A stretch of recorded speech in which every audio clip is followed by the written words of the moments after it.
Carter was a trucker. He loved the open road, the quiet nights, and the hum of his 18-wheeler as it rolled through the dark highways. He had been driving trucks for 15 years, delivering everything from fresh produce to electronics. Earl had seen many things on the road: strange lights in the sky, bizarre animals crossing in the dead of night, and even the occasional ghost story from fellow truckers. But he never believed in the supernatural, until one fateful night. Earl was driving a load of furniture from Kansas to Colorado. The route was long but straightforward: stick to Highway 50, cut through the plains, and head up into the mountains. He was behind schedule due to a flat tire earlier that day, and now he was determined to make up time. The clock on his dashboard read 11:15 p.m. as Earl pulled his cap lower over his brow and took a sip of coffee. The highway was nearly empty, stretching endlessly under a black sky speckled with stars. His headlights cut through the darkness, revealing the endless gray ribbon of asphalt ahead. About an hour later, Earl saw a sign. It was old and faded, barely visible in the beam of his headlights. Baker's Hollow, 10 miles. As Earl didn't remember ever passing through Baker's Hollow before. He grabbed his map from the passenger seat during a quick stoplight and checked. There was no Baker's Hollow listed. The GPS on his dashboard was acting up, showing his truck in the middle of a blank screen. Must be one of those old ghost towns, Earl muttered to himself, brushing it off. As the miles passed, the road began to change. The smooth asphalt turned rough and cracked. Weeds poked through the edges, and the trees lining the highway grew thicker, their twisted branches reaching toward the sky like skeletal fingers. Earl turned on the high beams, but they barely pierced the growing darkness. He noticed something else. There were no mile markers, no signs, and no other cars. For a while, Earl reassured himself. Just a quiet stretch of road, nothing to worry about, he said out loud, as if hearing his own voice would make it true. Then he saw the figure. It was a man standing at the side of the road. He was tall and thin, wearing a long coat and a wide-brimmed hat that cast a shadow over his face. Earl's heart skipped a beat, but he told himself it was just a hitchhiker. As he approached, the man lifted an arm to wave. Earl slowed the truck down but didn't stop. Something about the figure made his skin crawl. When he passed the man, Earl glanced in his side mirror. The man was gone. Earl slammed on the brakes and stared into the mirror. The road behind him was empty. Shaking his head, Earl muttered, "I'm just tired, seeing things." He eased his foot back onto the gas and kept driving. A few miles later, Earl saw lights ahead. It was a diner, small and worn, with a neon sign that buzzed and flickered. Maggie's Diner, open.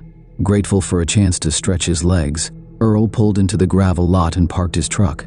The diner looked like it hadn't been updated since the 1950s, with checkered floors and red vinyl booths.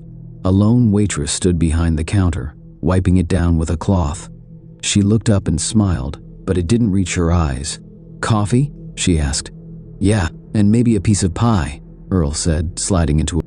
As the waitress poured his coffee, Earl noticed the place was empty. No other customers, no cook in the kitchen. "Quiet night?" he asked. The waitress didn't answer right away. She set the coffee down in front of him, her hand trembling slightly. "You shouldn't be out here this late," she said softly. Earl frowned. "Why's that?" The waitress glanced toward the window. "Strange things happen on this highway after midnight." Earl chuckled, trying to shake off the unease growing in his chest. "Let me guess. Ghost stories to scare the tourists?" She didn't laugh. Instead, she leaned in closer. "If you see a man on the road, don't stop, don't look back." Before Earl could ask what she meant, the lights in the diner flickered. The waitress froze, her eyes darting to the door. Earl turned to look, but saw nothing. When he turned back, the waitress was gone. He stood up, his heart pounding. "Hello, ma'am?" The diner was silent. Even the hum of the neon sign outside had stopped. Earl backed away and bolted out the door, nearly tripping over the gravel as he ran to his truck. He climbed into the cab, locked the doors, and started the engine. The headlights illuminated the road ahead, and Earl floored it, desperate to put the diner, and whatever was happening, behind him.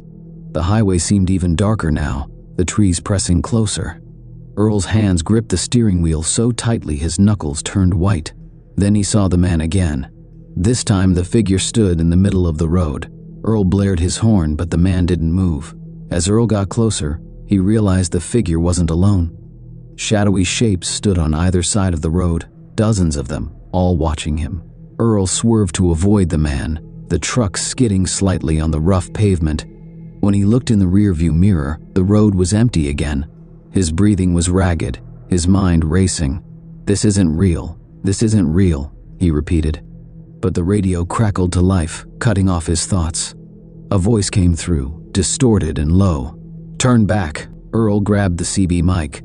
"Who is this? What do you want?" The only response was static. Suddenly the truck's engine sputtered. The dashboard lights flickered, and the truck rolled to a stop. Earl slammed his fists against the steering wheel. Come on," he yelled, turning the key in the ignition. The truck wouldn't start. Earl sat in the cab, surrounded by darkness, listening to the creak of the trees and the distant sound of footsteps. He turned to look out the window, and his blood ran cold. The man in the hat was standing just outside the truck, staring up at him. His face was pale, his eyes black as coal. Earl scrambled for his flashlight and shined it out the window. The man was gone. A loud bang echoed from the back of the truck. Earl whipped around, his heart hammering in his chest. The trailer doors were swinging open, even though he had locked them before leaving the depot. Summoning every ounce of courage he had, Earl grabbed a tire iron from under his seat and climbed out of the cab. "Whoever's messing with me, you'd better stop," he shouted, his voice shaking. The air was icy cold, his breath visible in the beam of his flashlight. Earl approached the back of the truck, the tire iron clutched tightly in his hand. When he reached the trailer, he froze. Inside were rows of coffins, each one open and empty. Earl stumbled back, his mind reeling. The sound of footsteps surrounded him, growing louder, closing in. He turned, and the man in the hat was there, along with the shadowy figures. They stood in a circle around Earl, their faces expressionless, their eyes empty voids. Earl screamed, swinging the tire iron wildly. But his arms felt heavy, his movements slow. The shadows closed in, their cold hands grabbing him, pulling him down. The last thing Earl saw was the man in the hat, leaning over him, a sinister smile spreading across his pale face. The next morning, Earl's truck was found parked neatly on the side of Highway 50. The engine was off, the trailer empty. Earl was never seen again. Some say his ghost still drives the haunted highway, warning other truckers to turn back before it's too late. Earl's disappearance became a mystery that spread among truckers. His fellow drivers shared stories on CB radios late at night, warning each other about the stretch of Highway 50 near Baker's Hollow. Some claimed to have seen Earl's truck, still rolling along the highway, with its lights on but no driver behind the wheel. Others whispered about a man in a wide-brimmed hat and shadowy figures that seemed to come out of nowhere. Months passed, and the story of Earl Carter became one of many legends truckers told to pass the time. But for one man, the tale wasn't just a ghost story. Jake Rogers was a young trucker, just a few years into his career. He had known Earl from the depot and looked up to him like a mentor. Earl had taught Jake how to handle tough roads and survive long nights on the road.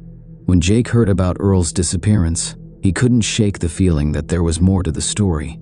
One night, Jake found himself assigned to the same route Earl had been driving before he vanished.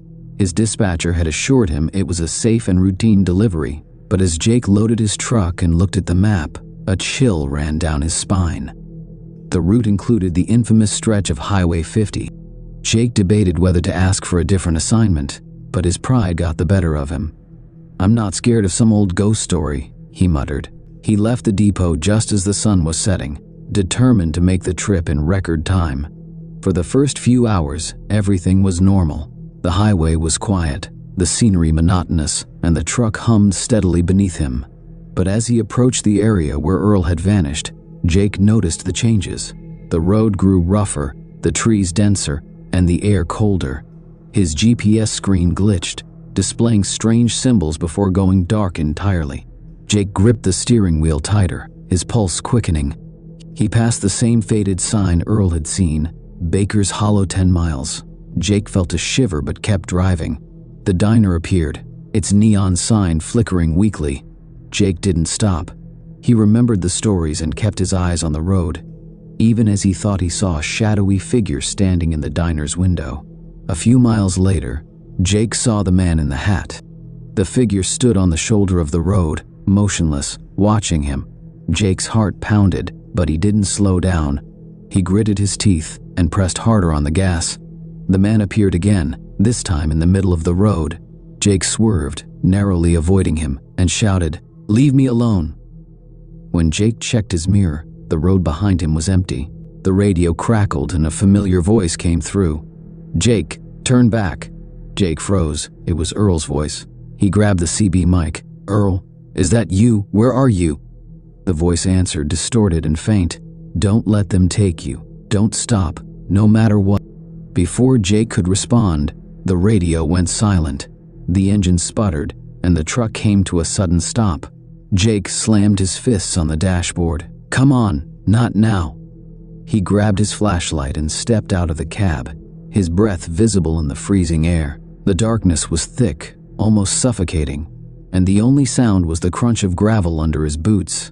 Jake walked to the front of the truck, shining his light on the engine. As he fiddled with the wires, he heard the unmistakable sound of footsteps behind him. He spun around, the beam of his flashlight cutting through the dark. The man in the hat stood a few feet away, flanked by shadowy figures. Jake backed up, his heart racing. "Stay away!" he shouted, but his voice cracked. The figures moved closer, their eyes glowing faintly in the dark. Jake scrambled back into the cab, locking the doors. The figures surrounded the truck, their pale hands slapping against the windows. The man in the hat stood in front, smiling. Jake's radio crackled again. "The trailer, open it," Earl's voice said. Jake hesitated, then climbed into the back of the cab and opened the door to the trailer. Inside, he saw rows of coffins, just as Earl had described. But this time, one was different. The lid was partially open, and inside lay Earl Carter. His face was pale, his eyes wide with fear. "Earl!" Jake shouted, reaching for him. Earl's eyes flicked to Jake and his lips moved silently. Jake leaned closer, trying to hear him. "Run!" Earl whispered. The trailer doors slammed shut, and Jake was thrown backward. The truck roared to life, its engine revving loudly. The cab filled with cold, dark energy, and the last thing Jake saw was the man in the hat climbing into the driver's seat, his grin stretching impossibly wide. The next morning, a state trooper found Jake's truck parked neatly at a rest stop along Highway 50. The cab was empty, the engine off. The trailer was locked, and no one could explain how it had arrived there. Jake Rogers was never found.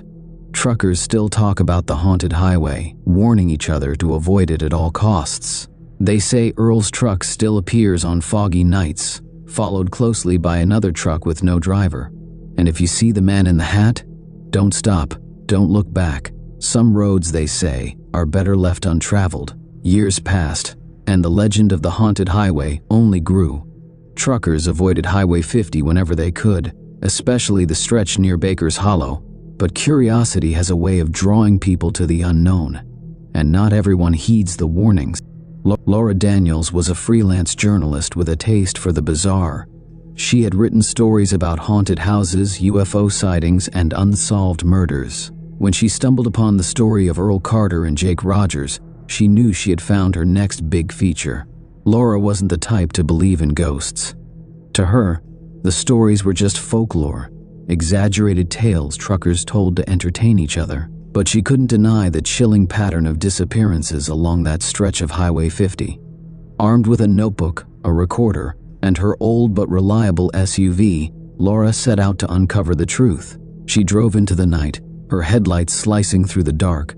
The road was eerily quiet, and as she approached the infamous stretch of highway, a sense of unease settled over her. The trees seemed to loom closer, their branches tangling together to form an oppressive canopy.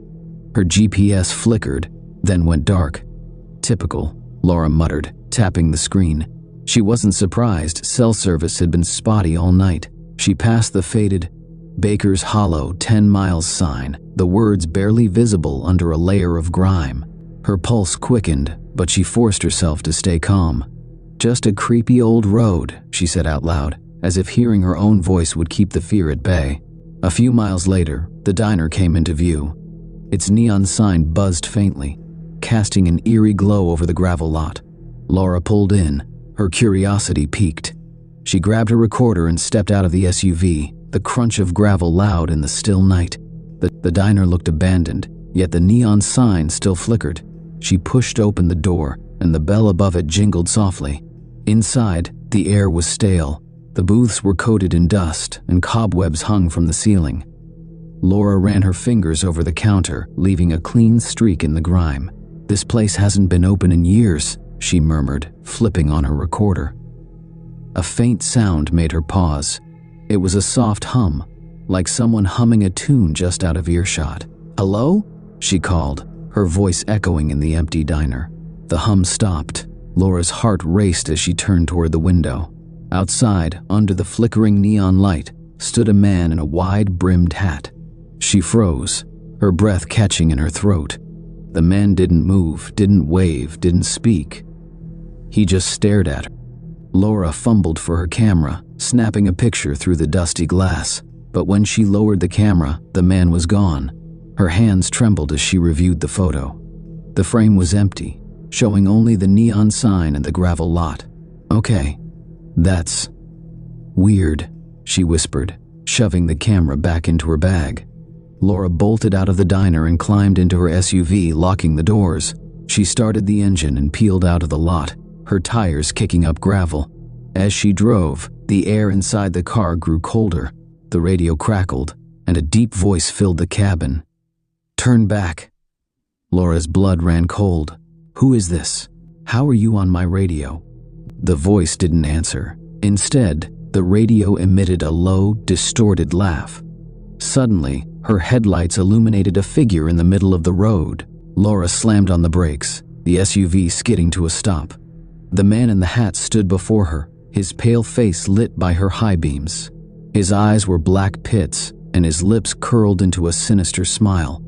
Laura threw the SUV into reverse, her tires squealing as she backed away.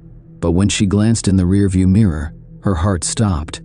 Shadowy figures lined the road behind her, their empty eyes glowing faintly in the dark. "Stay calm," she whispered to herself, gripping the steering wheel. The figures began to move, closing in on her vehicle. Laura floored the gas, swerving around the man in the hat and barreling down the road. Her hands shook as she gripped the wheel, her pulse pounding in her ears. The SUV's engine roared, but the shadows seemed to keep pace, their forms darting alongside the vehicle like wraiths. Suddenly, her headlights illuminated a truck parked on the shoulder. It was an old wheeler, its paint faded and its trailer door swinging open. Laura's eyes widened as she recognized the name on the side, Carter Logistics. "That's Earl's truck," she whispered. The shadows slowed as she passed the truck, almost as if they were afraid to get too close. Laura didn't hesitate. She drove on, her heart racing, until the road smoothed out and the trees thinned. When she finally reached a rest stop, she pulled over and jumped out of the SUV, her legs trembling. She spent the rest of the night recording her experience, determined to share the truth about Highway 50. But when Laura returned home and reviewed her footage, she found nothing. The photos were blank, the audio was static, and her notes seemed incomplete, as if parts of her memory had been erased. Still, she wrote her story, warning others about the haunted highway. Few believed her, but truckers who had heard the tale before nodded knowingly. And though Laura never returned to Highway 50, she couldn't shake the feeling that the man in the hat was still watching her. Tom was an experienced truck driver. He'd been driving for years, hauling goods from one city to another. He had driven through all kinds of weather, at all hours of the day and night. But tonight was different. Tonight, something felt off. It was a cold winter night. The kind of night where the wind howled through the trees and the sky was a deep, dark black. Tom had just left a small town and was heading down a lonely highway. He had driven this road hundreds of times, but tonight, the road seemed different. It was quieter, almost too quiet. As he drove, Tom noticed that the usual sounds of the truck seemed muted. The engine wasn't as loud as it usually was, and the tires seemed to glide over the road without making much noise. The radio was silent too, despite Tom turning the dial to every station. The air inside the truck was cold, but it wasn't the kind of cold you would expect in winter. It was a strange, almost unnatural chill that seemed to come from nowhere. Tom shook off the feeling. He had been driving for hours and was starting to feel tired. He needed to stop and stretch his legs. There was a small rest stop coming up, so he decided to pull over. As he parked the truck and stepped out, the wind hit him hard, biting through his jacket.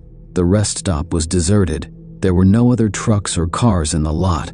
Tom looked around, but there wasn't a soul in sight. The only thing he could hear was the wind howling through the trees and the distant sound of the highway. Tom didn't like the feeling of being alone out here, but he needed a break. He walked over to the small building that served as the rest stop and went inside. It was dark and cold inside, and there was an eerie silence. The lights flickered for a moment, but then stayed on. He sat on one of the benches, trying to shake off the strange feeling. He checked his phone, but there was no signal. It was the same old story. Out here in the middle of nowhere, you were lucky if you had any signal at all. He stood up to leave, but as he did, he heard something. A soft sound, almost like footsteps, coming from behind him. Tom turned around quickly, but there was no one there. He frowned. Maybe it was just the wind, he thought. He walked back to the truck, the feeling of unease still creeping up his spine. As he climbed into the cab and shut the door, he felt a chill in the air that hadn't been there before. The truck started with a low rumble, but as Tom pulled out of the rest stop and back onto the highway, he noticed something strange. The road seemed even emptier than usual. The headlights cut through the darkness, but there was nothing ahead of him, just endless black. Tom drove on, trying to ignore the feeling that something wasn't right. His eyes were heavy, and the road seemed to stretch on forever. He needed to stop and rest, but there wasn't another rest stop for miles. Then, as if out of nowhere, a figure appeared on the side of the road. It was a woman, dressed in a white dress. Her hair was long and wild, and she stood there, staring at Tom as he drove by. Her face was pale, almost ghostly, and her eyes seemed to glow in the darkness. Tom slammed on the brakes, his heart racing. He turned the truck around, but when he looked back, the woman was gone. There was nothing on the side of the road but trees and darkness. His hands shook as he gripped the wheel, trying to calm himself. "It's just your imagination," he told himself. "You're tired. You need rest." But deep down, he knew something was wrong. Tom kept driving, but the feeling of being watched never left him. The road seemed endless, and the darkness seemed to press in closer with every passing mile. The wind howled, louder now, and the temperature dropped even further. The strange chill in the truck was unbearable. Suddenly, the headlights flickered, and Tom swore under his breath. He tried to turn the high beams back on, but they wouldn't respond. The road was now pitch black, with only the dim glow of the dashboard lights to guide him. He kept his eyes on the road, his grip tight on the wheel. His heart pounded in his chest. That's when he saw it, a figure standing in the middle of the highway, blocking his path. Tom slammed on the brakes, the truck skidding across the icy road. The figure didn't move. It was the woman again, standing right in front of him. He was only a few feet away when she suddenly turned her head and looked directly at him. Her eyes were wide and empty, as if she were staring right through him. A cold shiver ran down his spine. Tom slammed his foot down on the gas pedal, and the truck roared to life. He sped past the woman, but just as he did, he heard something, a soft whisper, almost like a voice calling his name. "Tom." He looked in the rearview mirror, but the woman was gone. His hands were sweating as he gripped the wheel. He wasn't sure if he had imagined the whole thing, but something didn't feel right. The highway stretched on, and Tom felt like he was driving in circles. The same trees, the same road signs. It was as if the world around him had frozen in time. Hours passed, or maybe it was only minutes. Tom couldn't tell. He had been on the road for so long, and he was starting to feel dizzy. His eyes felt heavy, and he was having trouble keeping them open. That's when he saw something else in the distance, a small light, flickering like a candle. It was far away, but it seemed to be moving, getting closer. Tom's heart raced as the light grew larger. It wasn't a car, but something else. He could see it more clearly now. It was a figure, walking down the highway toward him. He slammed on the brakes, but the truck wouldn't stop. It kept skidding on the icy road, sliding toward the figure. He tried to turn the wheel, but it felt as if the truck wasn't responding to him at all. The figure was now only a few feet away, and Tom could see it clearly. It was a man, dressed in a long coat, with his face hidden in the shadows. He didn't move, just stood there in the middle of the road, waiting for Tom.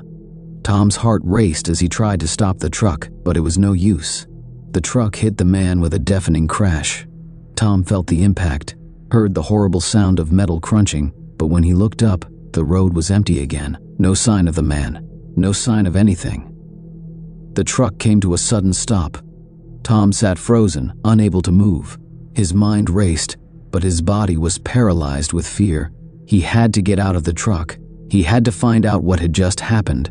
He opened the door and stepped out into the cold night air. The wind whipped around him, and the darkness seemed to swallow him whole. He looked down at the road, expecting to see the man's body, but there was nothing. The road was completely empty. That's when he heard it again. The whisper, "Tom." He turned, his eyes wide, and saw the woman standing behind him. Her face was pale and twisted, her eyes glowing in the darkness. She was smiling at him, but it wasn't a friendly smile. It was a smile filled with malice. Tom screamed and ran back to the truck, his legs weak with fear.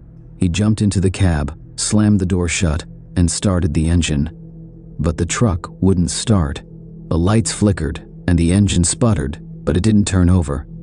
He looked out the window, and the woman was gone. But the whisper continued, getting louder and louder. "Tom." Tom's heart pounded in his chest as he turned the key again. This time, the engine roared to life. He slammed the truck into gear and sped down the highway, not looking back. The whispering continued, but he didn't dare stop. For the rest of the night, Tom drove without stopping, his eyes darting between the road and the rearview mirror. Every time he looked behind him, he expected to see the woman, or the man, or something worse. When he finally reached the next town, he was shaking with fear. He pulled into a gas station and sat there for a moment, trying to calm himself. He didn't know what had happened out there on that road, but he knew one thing for sure: he would never drive that highway again. And as he sat there, looking out into the darkness, he could still hear the whisper echoing in his mind. Tom. Tom sat in his truck, hands gripping the steering wheel, his heart still pounding from the horrifying events he had just experienced. The whisper in his mind wouldn't stop, and the memory of the woman's pale face and empty eyes haunted him. He glanced nervously around the gas station, hoping to see something normal, something that would reassure him that he was safe. But the night felt wrong. The street lights flickered, and the wind howled in the distance. He couldn't shake the feeling that something was watching him. He stared at the gas station attendant's window, but there was no sign of life. No cars passed by, and the darkness outside felt even deeper than before. It was as if the entire world had gone silent, frozen in time. Tom decided he couldn't stay here any longer. He needed to get away from this place. He needed to find a way to forget everything that had happened on that highway. He started the truck, his hands shaking. The engine roared to life, and he slowly pulled out of the station, his eyes darting nervously from side to side.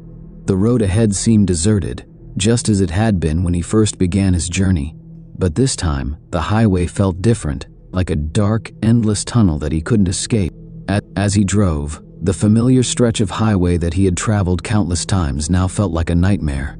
The trees that lined the road seemed to close in, their branches twisting and reaching like long fingers. The white lines on the road blurred, and everything ahead of him seemed to ripple, as if the world itself was shifting. Tom glanced at the rearview mirror again, half expecting to see something. The image of the woman, the ghostly figure standing in the road, flashed through his mind. He couldn't stop thinking about her eyes, empty and glowing. What had she wanted? Why had she appeared to him? He couldn't stay on this road any longer. But as he pressed his foot on the accelerator, he saw something up ahead. It was a shape, dark, indistinct, blocking the road in the distance.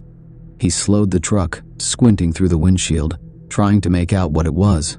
The closer he got, the more he realized it was another person standing in the middle of the road. This time, it wasn't a woman. It was a man, his face obscured by a hood and a long coat. He stood completely still, like a statue, not moving a muscle. Tom's heart raced as he slammed on the brakes, bringing the truck to a screeching halt just in time. He could feel his pulse pounding in his ears. The man didn't even acknowledge the truck's approach, didn't flinch as the vehicle stopped inches away from him. For a moment, there was silence. Then, just as Tom began to roll down his window, the man spoke in a voice that was soft but eerily clear. "You can't escape," he said, his voice cold as ice. "The road won't let you leave." Tom froze, his body paralyzed by fear. The man's words echoed in his mind, and for a moment, he couldn't even move. How could this stranger know what had happened? How could he possibly understand? The man stepped closer to the truck, his footsteps slow and deliberate. Tom's breath caught in his throat as he watched the figure approach. His eyes were wide, his mind screaming for him to drive away, but his body refused to obey. The figure came to a stop beside the truck. Tom could now see his face, pale and drawn, his eyes dark and hollow. It was as if the man was made of shadows, his features distorted and unnatural. The more Tom looked at him, the more he realized that the man wasn't alive, at least not in the way he understood it. "You have crossed into the wrong place, trucker," the man said, his voice growing darker with every word. "This highway is cursed, and you, like all the others, are trapped." Tom's breath caught in his throat. He had heard rumors about strange things happening on this road, but he had never believed them. Now, standing face to face with this eerie figure, he realized the truth. Before Tom could speak, the man reached out, his cold hand pressing against the truck's window. Tom recoiled, his body trembling, as the air around him grew unbearably cold. "Leave while you still can," the man whispered, "before she comes for you." A sudden gust of wind slammed into the truck, shaking it violently. Tom's vision blurred as the world around him seemed to twist and distort. The man's form flickered in the air like a mirage, and just as quickly as he had appeared, he was gone. Tom's heart raced as he looked around frantically. The road was empty again, the man nowhere to be seen.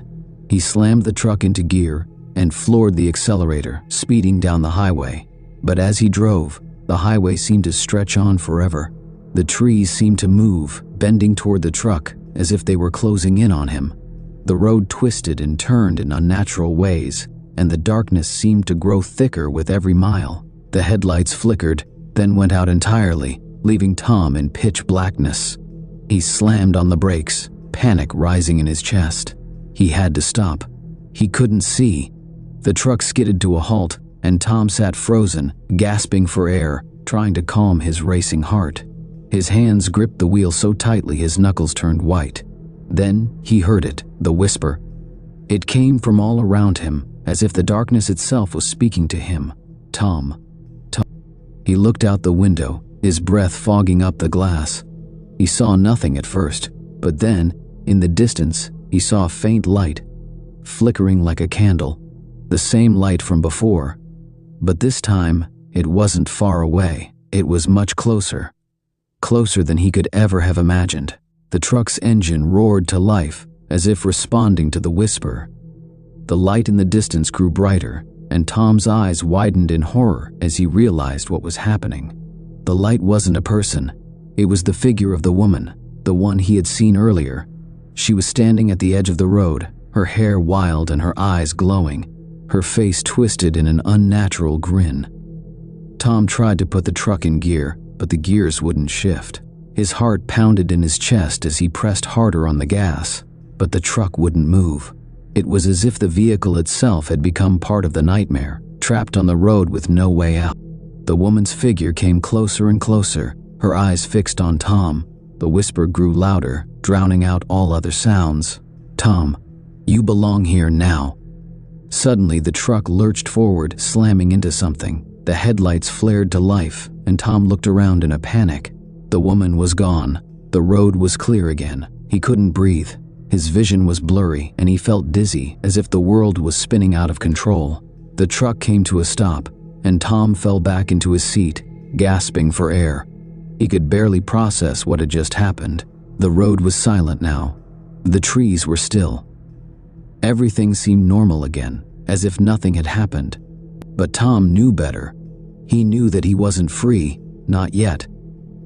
He looked at the horizon, but all he saw was more endless highway stretching into the darkness. There was no turning back now. He was stuck here, in this place forever.